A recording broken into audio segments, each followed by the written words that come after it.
영화나 드라마에 보면 죽었다가 살아나는 이야기들이 종종 판타지처럼 나타납니다. 여러분, 사랑하는 사람이 죽습니다. 세상을 떠납니다. 얼마나 슬픕니까? 주위 사람들이 괴로워하고 힘들어하고 어찌할 줄 모르는데 그 사람이 살아납니다. 뭐 주인공 같은 경우도 죽은 것 같은데 살아나는 경우들이 많지요. 여러분, 살아나면 어떻습니까?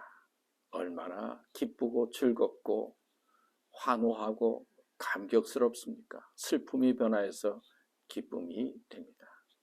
사랑하는 사람이 죽었다가 살아날 때 그 기쁨이라고 하는 것, 어떤 것과 비교할 수가 있겠습니까?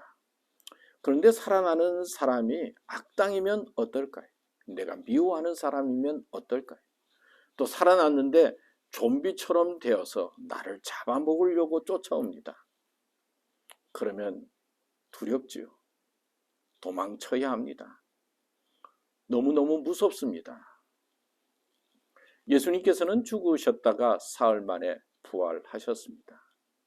그 부활 속에는 하나님의 사랑이 포함되어 있습니다.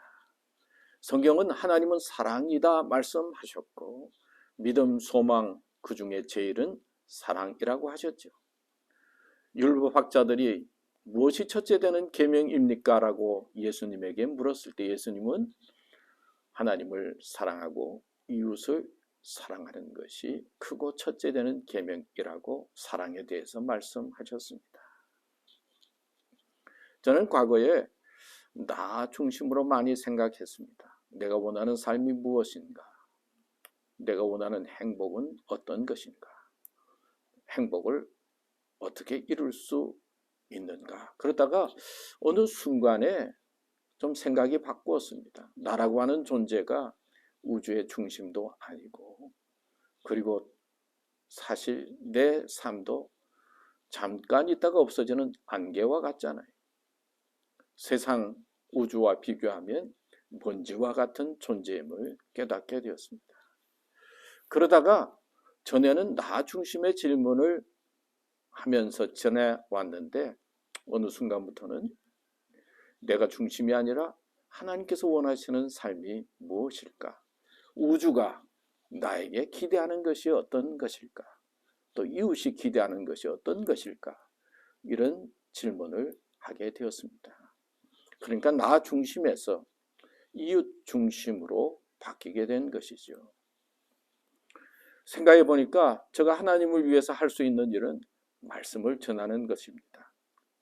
말씀 전하는 것 외에는 제가 할 수 있는 게 아무것도 없습니다. 말씀 전한다. 얼마나 감사합니까?